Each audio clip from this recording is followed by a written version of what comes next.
श्रोतेहो, ग्रामपरिसर आणि शेतशिवार या कार्यक्रमात आपण ऐकूयात तूर लागवड तंत्रज्ञान आणि व्यवस्थापन या विषयावर निखिल मधुकर तेटू, मुक्काम पोस्ट कुर्हा, तालुका तिवसा, जिल्हा अमरावती यांची अवंती मोरे यांनी घेतलेली मुलाखत.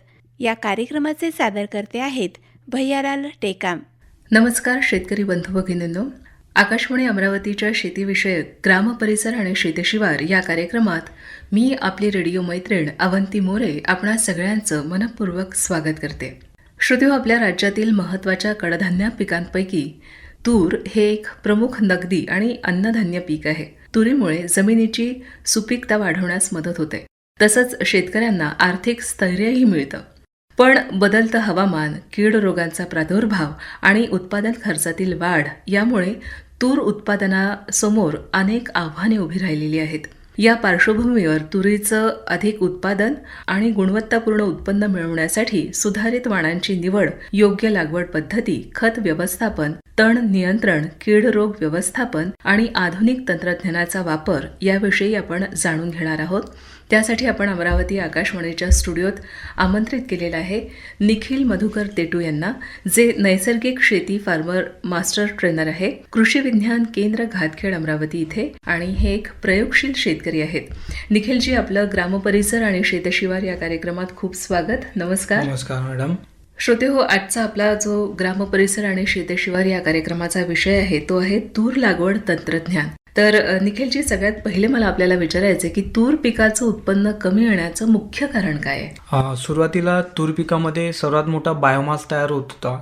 त्याचबरोबर तुरीचं जे काड निघत होतं ते तुरीचं काड जवळपास लवकरात लवकर 2 ते 3 महिन्यामध्ये कुजत होतं आणि ते दुसऱ्या पिकाला मुख्यतः येत होतं. पण आताच्यामध्ये एक प्रॉब्लेम असा मोठा तयार झाला की बायोडायव्हर्सिटी नष्ट झाली. जमिनीतला जे सेंद्रिय कर्ब आहे, जो डिकम्पोजिशन बॅक्टेरिया आहे, तो फार कमी झाला. त्याच्यामुळे आज तुरीचं काडसुद्धा फार लवकर कुजत नाही. त्याच्यामुळं तुरीचं उत्पन्न आपल्याला सहजासहजी कमी येत आहे आणि तुरीवरील उत्पादन खर्च स्वतः आपण वाढवलेला आहे.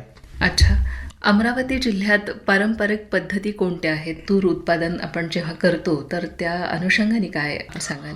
सुरुवातीस पावसाचं प्रमाण सर्वात जास्त होत होतं आपल्या अमरावती जिल्ह्यामध्ये सुद्धा. तर पावसाचं पाणी जमिनीमध्ये मुरत होतं, म्हणजे शोषलं जात होतं. पण आता प्रॉब्लेम असा झाला आहे की सर्वात जास्त जमिनीवरती रोटर आणि ट्रॅक्टरचा बजाव होत आहे. त्याच्यामुळे आज जमिनीमध्ये पाणी शोषल्या जात नाही, वरूनच पाणी निघून जातं. त्याच्यामुळे आज सगळ्यात जास्त पाणी नदी आणि नाले ओढ्यामध्ये जात आहे. मोठा प्रॉब्लेम हे झालेला आहे की आज तुरीमध्ये उत्पादन खर्च वाढला आणि उत्पन्न कमी झालंय. जमिनीची सुपीकता ढासळल्यामुळं सर्वात जास्त तूर या पिकांवरती कीड आणि बुरशी यांचा प्रादुर्भाव होत आहे.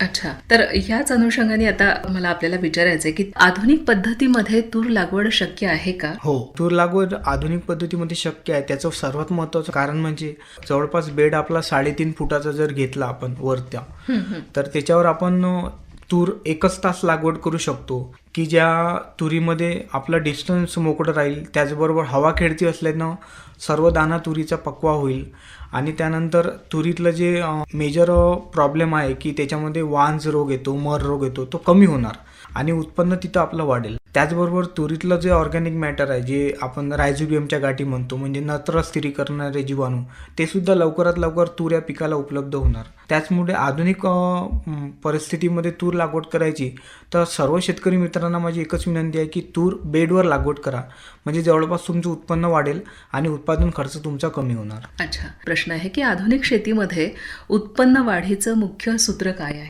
उत्पन्न वाढीचं मुख्य सूत्र म्हणजे तर सुरुवातीला आपण जे शास्त्रशुद्ध पद्धतीने जे नांगरण करायला पाहिजे, वखरण करायला पाहिजे, ते हल्ली होत नाहीये. सुरुवातीला आपण शेतामध्ये उन्हाळ्यामध्ये मजूर लावून कुठल्या पण तणांच्या काशा वेचल्या जात होत्या, म्हणजे हरडी जवळपास 10 फुटापर्यंत जमिनीच्या खोल जात होती. त्याच्या पण आपण तण म्हणून ते काशा वेचल्या जात होतो. त्याच्यामुळे तणांचं नैसर्गिक पद्धतीने निर्मूलन होत होतं. तसेच पक्षीसुद्धा काही जे भुंगे आहे, काही अळ्या आहे, त्या वेचून खात होते, त्यांचे कोश, अळींचे कोश खात होते. तर ह्या सगळ्या आपण कंडिशन जे आहे ह्या आपण बंद केल्या. त्याच्यामुळे आपल्याला आज सहजासहजी शेती परवडणारी नाही झाली, म्हणजे याच्यामध्ये शेतकरी आपला समाधानी नाही आहेत.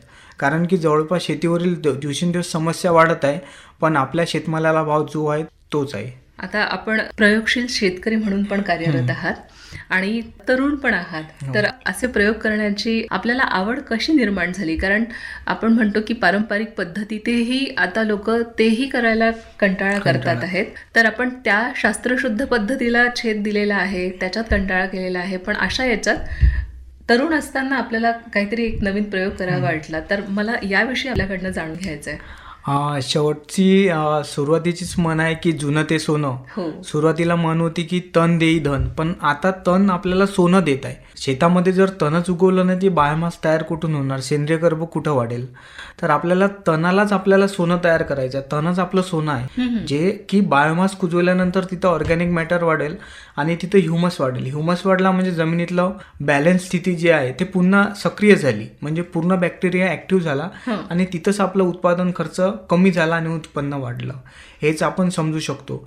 आणि हे सगळे ज्या बुरशा आहे, मित्र बुरशा, तुरीच्या दाण्यावरती पूर्ण संरक्षण कवर तयार करतात. त्याच्यामुळे तुरीवरती रोग आहे, कीड आहे हे येत नाही. आणि जवळपास आपल्याला उत्पन्न जे आहे सरासरी आपल्याला रासायनिक शेतीमध्ये पण आजच्या कंडिशनमध्ये 5 क्विंटल होत आहे आणि प्युअर नैसर्गिक शेतीमध्ये सुद्धा 5 क्विंटल होत आहे. इथं रासायनिक शेतीमध्ये आपला उत्पादन खर्च वाढला आणि नैसर्गिक शेतीमध्ये उत्पादन खर्च कमी झाला, मात्र उत्पन्न सरासरी होत. पळत्याच्या मागे धावण्यापेक्षा थोडा विचार करून जर आपण सुनियोजनाने आणि शास्त्रशुद्ध पद्धतीने सेंद्रिय शेती केली, नैसर्गिक शेती केली, तर ती तेवढीच फायद्याची ठरू शकते. आणि सगळ्यात महत्त्वाचं म्हणजे त्याचा अपाय नाही होत, सगळ्यांना त्याचा उपायच होतो, चांगलं खायला मिळतं. मला या अनुषंगाने विचारायचं की आपण या क्षेत्राकडे कसे काय वळलात? आपल्याकडे शेती होती का आणि आपल्याला ही आवड कशी निर्माण झाली? माझ्याकडे सुरुवातीला शेती होती, म्हणजे माझा जन्म 2000च आहे. 2000 पासून मी शेतीमध्येच वगडलो. त्याच्यामुळे माझं जास्त शिक्षण झालं नाही. 11वी-12वी करून मी ॲग्री डिप्लोमा केला आणि शेती क्षेत्रामध्येच वडलो. तर शेती क्षेत्रामध्ये जे जुनं ते सोनं याच कॉन्सेप्टनं माझं जवळपास माझ्याकडे 48 प्रकारचे भाजीपाल्याचे देशी वाहन आहे. ते मी आता खरीप हंगामामध्ये विक्री करत आहे. आणि रब्बी हंगामाचे सुद्धा वेगळे आहे. म्हणजे सिजनेबल आपण जे खातोय तेच आहे. तुरीचं एक वाण होतं की आपण जेव्हा लहान असताना वरण भात खात होतो, त्या वरणाची एक चव वेगळी होती, म्हणजे स्वादिष्ट आणि रुचकर पौष्टिक लागत होतं. पण आता ते लागत नाही, कारण की हल्ली काय झालेलं आहे, ते आपल्याला चांगलं योग्य पोषक तत्व नसल्यामुळे सर्वात जास्त आता छोटी जी पिढी आहे, नवीन पिढी आहे, ते सर्वात जास्त वेपर्स खात आहे, कारण की त्यांना एक टेस्ट पाहिजे. पण तेव्हा त्या वर्णाला टेस्ट होती, त्या डाळीला टेस्ट होती. आज ते सर्वात जास्त अति जाहील कीटकनाशके फवारणी केल्यामुळे तुरीमध्ये सर्वात जास्त 2,4-D नावाचे जे तणनाशक आहे, जे 36 देशामध्ये बॅन तणनाशक झालेलं आहे, पण ते आजही आपल्या देशामध्ये वापर करतायत. ते सुद्धा तुरीमध्ये फवारल्यानं त्या तुरीचा जो DNA स्ट्रक्चर आहे, जर आपण मायक्रोस्कोपमध्ये बघितला तर तो तुटलेला आहे. त्याच्यामुळे तिथं रुचकरपणा, पौष्टिक गुणधर्म, न्यूट्रिशन काहीच येणार नाही. त्याच्यामुळे आपल्याला ते सकस आहार नाही लागत. आता याच अनुषंगाने पुढे अजून एक प्रश्न मला असा विचारायचा आहे की जमिनीची सुपीकता कशी वाढवता येणार आहे, जमिनीत सेंद्रिय कर्ब कसा वाढवता येणार आहे, या अनुषंगाने आपण काय सांगाल? तूर लागवड झाल्यानंतर जवळपास आता तूर आपली या महिन्यामध्ये लागवड होणारच. या काही शेतकऱ्यांची लागवड झाली पण असेल. तर आपल्याला नियोजनबद्ध जर काम करतो म्हटलं तर सुरुवातीपासून आपण शेवटपर्यंत काढणीपर्यंत नियोजनबद्ध जर काम केलं, म्हणजे एक त्याचं ड्युरेशन राहते की टाइम पिरियड हा आपल्याला महत्वाचा आहे. कारण की एकदा वेळ गेली तर ते पुन्हा परत येत नाही शेती क्षेत्रामध्ये तरी. कारण की एकदा आपण कीड जर ते कंट्रोल नाही केली, नियंत्रणाबाहेर जर कीड गेली तर आपल्याला हाती आपल्या काहीच उरत नाही. शेतकऱ्यांचा साथी म्हटलं तर सर्वात जास्त मित्रकिडी आहे आणि 5% शत्रुकिडी मारण्यासाठी आपण 95% मित्रकिडी मारत आहे. म्हणजे आपण स्वतः बायोडायव्हर्सिटी नष्ट करण्याच्या मागे लागले. म्हणजे ते असं झालंय की ज्या फांदीवर बसलाय तीच फांदी कुऱ्हाडीने तोडल्या जाते. कारण की आज लुप्त झालेले जे काजवा दिसत होते, या वेळेत सर्वात जास्त काजवा दिसत होते लुकलुकणारे.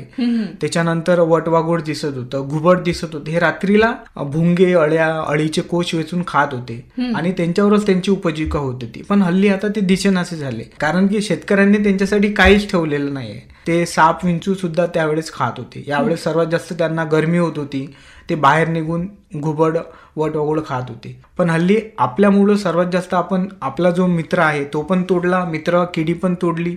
त्याच्यामुळे आपल्याला सर्वात जास्त प्रॉब्लेम हेच होत आहे की सर्वात जास्त आपल्या जमिनीमध्ये सेंद्रिय कर्ब नाहीसा झाला. म्हणजे जमीन पूर्ण मृत पावलेली आहे. फक्त आपण एक इम्युनिटी बुस्टर म्हणून त्यांना रासायनिक खत देत आहे आणि त्याच्यावरती काहीतरी उपजीविका सुरू आहे. जसं एखादा पेशंट जर म्हटलं की तो कोमामध्ये गेला राहते, त्याला सलाईन आणि मेडिसिनल चालू राहते, तशी स्टेज आजच्या कंडिशनमध्ये आपल्या जमिनीची झालेली आहे. खरंच हा म्हणजे गांभीर्याने घेण्याचा विषय आहे की आपण काय करतो आहे आणि किती आपण आपल्यालाच अपाय करून घेतोय. म्हणजे जीवनचक्र जे म्हणतात की जीवे जीवस्य जीवनम, तर आपण दुसऱ्याचा जेव्हा घास काढून घेतोय तर कुठेतरी आपल्याही घासावर परिणाम त्याचा होतोच आहे. तर आपलं ग्रामपरिसर आणि शेतशिवार या कार्यक्रमात खूप स्वागत.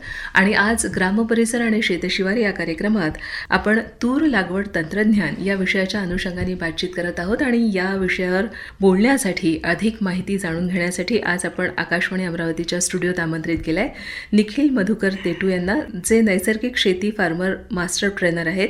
तर निखिलजी, आता यानंतर मला आपल्याला विचारायचं आहे की आपण जेव्हा लागवड करत असतो तर त्यावेळी बियाण्यांची निवड आवश्यक आहे का? ब्रीडर सीड आपण काय सांगू शकाल या अनुषंगाने? शेतकऱ्यांनी जर स्वतःच बियाणं जर आज पण पेरलेलं असतं तर त्या बियाण्यावरती कीड रोग जवळपास मला तरी वाटते की 10% आलेली असती.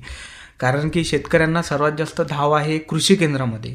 कृषी केंद्रामध्ये त्यांना ट्रूथफुल बियाणं मिळतं, पण ट्रूथफुल बियाणं म्हटलं तर सगळीकडून ते कलेक्शन झालेलं बियाणं असतं. जर आपण ब्रीडर सीड जर वापरलं की जवळपास आपल्याकडे 50 झाडं तुरीची आपण लागवड केलेली आहे आणि तेथून जर त्या 10 झाडामध्ये जर त्या कीड आणि रोग, बुरशी, व्हायरस, कुठलंच काही इन्फेक्शन किंवा आपण म्हणूया इन्फेक्शन त्या 10 झाडावर जर होत नसेल आणि त्या झाडावर सर्वात जास्त मित्रकिडी दिसत असेल, पॉलिनेशनचा भाग म्हटलं तर मधमाशी पॉलिनेशन करताना दिसत असेल, परागीकरण करताना दिसत असेल, तर त्या झाडाच्या आपण शेंगा वेगळ्या पद्धतीने कलेक्ट करायच्या, पूर्ण त्या झाडाला सुकू द्यायच्या आणि त्याचं सीड कलेक्शन करायचं आणि ते आपण पुन्हा लावू शकतो. अच्छा.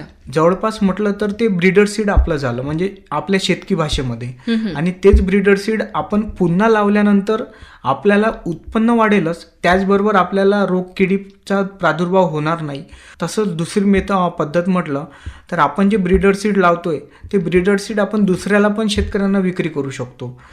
असंच हे ब्रीडर सीड विद्यापीठमध्ये सुद्धा आपल्याला पाहायला मिळतं. ही पद्धत विद्यापीठमध्ये सुद्धा वापरली जातात. अच्छा. लागवड पद्धती आपल्या अमरावती जिल्ह्यातल्या कोणत्या आहेत आणि माती परीक्षण अहवाल महत्वाचा आहे का? जलपरीक्षण किंवा माती परीक्षण हे नेहमी आमच्या ऐकिवात येतं, किंवा आता नवोदित काही असे आहेत तरुण की त्यांना वाटतंय आपण शेती केली पाहिजे, तर त्यांच्यासाठी तुम्ही या अनुषंगाने काय सांगा? शासनाचा पण माती वाचवा हे आंदोलन म्हटलं चालू आहेच, की आता मोहीम सुद्धा चालू आहे प्रत्येक गावामध्ये की माती वाचवली पाहिजे. आता आपण सर्व वाचवलं, प्राणी वाचवलं, पशु वाचवला, जल पण वाचवलं, तर आता माती वाचवली पाहिजे. कारण की त्यांना माहिती आहे मातीमधली जर न्यूट्रिशन लेवल जर एकदा पूर्ण गेली तर अख्खा मानव उपाशी राहू शकते. कारण की किती जरी अन्न खाल्ला तरी न्यूट्रिशन व्हॅल्यू न मिळाल्याने आपलं काही फायदा होणार नाही अन्नाचा. तर माती परीक्षण यासाठी गरजेचं आहे की आपला ओव्हरडोस खतांचा होत आहे, आपला शेतीवरील उत्पादन खर्च वाढत आहे, त्याच्यामुळे माती परीक्षण करणे आपल्याला फार गरजेचे आहे. शेणखत सुद्धा आपण कुजलेले शेतीला द्यायला पाहिजे. म्हणजे जवळपास आपली जी स्टेज आहे, आपण मे महिन्यामध्ये सर्वात जास्त शेतकरी बांधव मे महिन्यामध्ये शेणखत टाकतात, तर चुकूनही मे महिन्यामध्ये न टाकता कुजलेलं शेणखत आपण जुलै महिन्यामध्ये शेवटी टाकले तरी आपल्याला योग्य होईल, की लवकरात लवकर ते जीवाणूंचं घर आहे, जीवाणूंना खायला पण मिळेल, तिथे जीवाणू पण लवकरात लवकर वाढ होणार. आपण जेव्हा तूर लागवड करतो त्या ह्याच्यात 2 ओळीतलं अंतर किती असायला पाहिजे, 2 रुपातलं अंतर किती असायला पाहिजे, काय सांगाल? कोरडवासाठी तर 2 ओळीतलं जे अंतर आहे, 2 तूर पिकांच्या झाडातलं अंतर तर जवळपास 6 फूट असायला पाहिजे मिनिमम तरी. आणि जर आपण ओलिताचं जर क्षेत्र घेतोय म्हटलं, जर तूर ओलित पद्धतीने आपण लागवड करत आहे, आपल्याकडे पाण्याची सोय आहे, तर त्या याच्यातलं अंतर जे आहे ते 8 फूट असायला पाहिजे 2 झाडातलं अंतर, 2 ओळीतलं. आणि 2 झाडातलं अंतर कमीत कमी कोरडवाहू क्षेत्रासाठी, ओलित क्षेत्रासाठी 2 फूट असलं पाहिजे. कारण की जेवढं पण त्यांना त्या झाडांना ऑक्सिजन मिळेल, नॅचरली नायट्रोजन मिळेल, तर दाना पण परिपक्व होणार, कीड तिथं लपणार नाही, किडीला लपण्याला जागा मिळणार नाही, अळींचा प्रादुर्भाव फार कमी राहील आणि ज्या नैसर्गिकरित्या आपल्या मित्रकिडी वाढतील त्यांना पण त्यांचं पोषण मिळणार. म्हणजे खायला त्यांना शत्रुकिडी मिळाल्यानं त्या पण जास्त तिथं मित्रकिडी वाढणार. बीज उगवण क्षमता महत्वाची आहे का आणि बीज प्रक्रिया आवश्यक आहे का, आपण काय सांगाल? तूर पिकाविषयी म्हटलं तर बीज उगवण क्षमता महत्वाची आहे, त्याच्यानंतर बीज प्रक्रिया महत्वाची आहे. पण माझं तर असं मत आहे की सर्वात जास्त आता आपल्याला सस्टेनेबल सीड मिळत नाही आहे कुठेच, की जे आपण ब्रीडर सीड म्हणू या ट्रूथफुल सीड म्हणू, तर आपल्याला सर्वात जास्त भेसळ सीड पाहायला मिळत आहे. तर आपल्याला बीज उगवण क्षमता घरीच करणे आवश्यक आहे. म्हणजे आपल्याला खर्च माहीत होऊन जाईल की एका एकरामध्ये आपल्याला किती किलो किंवा किती क्विंटल सीड पेरावं लागेल. तर किती किलो जर आपण सीड पेरणी करावी लागेल तर आपल्याला ते बीज उगवण क्षमतेतून आपल्याला समजता येईल. त्याच्यानंतर आपल्याला बीज प्रक्रिया करणं आवश्यकच आहे. तसं आपण नैसर्गिकरित्या जर आपण बीज प्रक्रिया करतो म्हटलं तर एक फॉर्म्युला आहे कृषी विभागाचा, त्याच्यामध्ये FIR म्हणून आहे, म्हणजे फंगीसाईड, इन्सेक्टिसाईड आणि रायझोबियम. तर हे द्विदल पिकाला लावलेलं बरं राहते, म्हणजे त्याच्यामुळे उगवण क्षमता पण सुद्धा चांगली होऊ शकते, कीड आणि बुरशी येणार नाही, लवकरात लवकर ग्रोथ झाल्यामुळं मुळा जास्तीत जास्त खोलवर जाईल जमिनीमध्ये आणि ते पाणी शोषून घेणार, न्यूट्रिशनल शोषून घेणार, तिथं बायो फंगीसाईड वाढेल, म्हणजे मित्रबुरशी वाढेल. तर लवकरात लवकर आपल्या झाडांवरती कुठली बुरशी येणार नाही, बुरशीचा प्रादुर्भाव होणार नाही. हल्ली सर्वात जास्त आपल्याकडे मागच्या वर्षी सर्वात जास्त पाऊस पडला तर हुमणी अळीचा प्रादुर्भाव तेव्हा झाला सर्वात जास्त, कारण की तुरीच्या झाडाला मुळ्यांना फार तंतुमय मुळ्या राहतात, एकदम धाग्यासारख्या मुळ्या राहतात. त्या मुळ्या काढल्यानंतर तुरीचं झाड ते वाढून गेलं. त्याच्यानंतर लगेच मर रोगाचा सुद्धा प्रादुर्भाव झाला, म्हणजे पाऊस जाम मुसळधार आला, जवळपास ढगफुटीसारखं वातावरण तयार झालंय. तर तिथं सुद्धा पाऊस जास्त झाल्यामुळे मर रोग वाढला. तर या सगळ्या कंडिशन जर आपण बीज प्रक्रिया जर केली तर या सगळ्या कंडिशन आपल्याला पाहायला मिळणार नाही आणि योग्यरित्या तूर आपण लागवड करू शकतो. श्रोतेहो, आजच्या ग्रामपरिसर आणि शेतशिवार या कार्यक्रमात आपण सगळ्यांचं परत एकदा या गाण्यानंतर खूप स्वागत. आणि आज आपण ग्रामपरिसर आणि शेतशिवार या कार्यक्रमात तूर लागवड तंत्रज्ञान या विषयावर माहिती घेतो आहोत निखिल मधुकर तेटू यांच्याकडनं, जे नैसर्गिक शेती फार्मर मास्टर ट्रेनर आहेत, प्रयोगशील शेतकरी सुद्धा आहेत. यानंतरचा आता मला आपल्याला प्रश्न विचारायचा आहे ते म्हणजे कुठलंही पीक आलं, थोडं वर आलं, ते चांगलं फरळायला पाहिजे, चांगलं त्याचं उत्पन्न व्हायला पाहिजे, तर त्याचे शेंडे खुडल्या जातात. तर याच अनुषंगाने तूर पिकाचे शेंडे किती दिवसांनी आपण त्याची खुडणी करायला पाहिजे, काय सांगाल आपण? तूर लागवडीचा जो आपला पहिला दिवस असेल, समजा आपण 1 डिसेंबरला 1 जूनला जर आपण तूर लागवड केली तर जवळपास तिथून 45 दिवसांनी आपण तुरीचा शेंडा खुडला पाहिजे. तुरीचा शेंडा खुडल्यानंतर तुरीला फुटवे येतात हे आपल्याला माहिती आहे, पण आज जर आपण शेंडा खुडणी केला जवळपास 2 इंच 4 इंच तर आपल्याला त्याच दिवशी फवारणी करणे फार आवश्यक राहते, कारण की येणारा पाऊस हा कधी येईल आपल्याला माहित नसतो. त्याच्यामुळे बुरशीचा प्रादुर्भाव न झालेला बरा. तुरीचा जर आपण शेंडा खुडणी केला 45 दिवसांनी तर जवळपास 60% उत्पन्न वाढलेलं आहे. हे मला असं फारसं दिसून आलेलं आहे आणि म्हणजे आपल्या प्रयोगात आपल्याला लक्षात आलं ते. आणि त्याचबरोबर त्याच्यावरती जेव्हा आपण मधमाशींचं जे पॉलिनेशन आहे, परागीकरण आहे, मधमाशी खूप साऱ्या पाहायला मिळतात, कारण की एवढं फुल झाड भगरगच्च फुलांनी, पिवळ्या फुलांनी भरलेलं राहते की मधमाशी खूप दुरून सुद्धा त्या पिवळ्या फुलाकडे आकर्षित होते. यानंतर मला आपल्याला विचारायचं निखिलजी की तूर लागवड नंतर सर्वात महत्वाची अन्नद्रव्य व्यवस्थापन कोणती करायला आपण हवी आहे? तूर लागवड केल्यानंतर आपण त्याची पहिले बीज उगवण क्षमता केली, बीज प्रक्रिया केली आणि तूर आपण लागवड केली. तूर पीक आपलं जवळपास 30 दिवसाचं झाल्यानंतर आपल्याला एक त्याला डोस द्यायचा आहे, म्हणजे खतांचा डोस द्यायचा आहे. तर त्याच्यामध्ये आपल्याला शक्य झालं तर आपण शेणखत देऊ शकतो, जवळपास अर्धा किलो. आपल्याला शेणखत जर अवेलेबल झालं नाही तर आपण बायो फर्टिलायझर मध्ये देऊ शकतो खत त्याला, म्हणजे आळवणीद्वारे किंवा ड्रिंचिंगद्वारे. कारण की तूर हे द्विदल पीक आहे. द्विदल पिकाला काय पाहिजे असते की रायझोबियम पाहिजे, त्यानंतर ॲझोटोबॅक्टर पाहिजे, त्याच्यानंतर पोटॅश मोबिलायझेशन बॅक्टेरिया पाहिजे आणि त्याला एक नत्रस पूरक पालाश ह्या असं NPK कॉन्सर्शिया बायो फर्टिलायझर पाहिजे. हे जरी आपण दिलं तर तुरीचं व्यवस्थापन योग्यरित्या होते.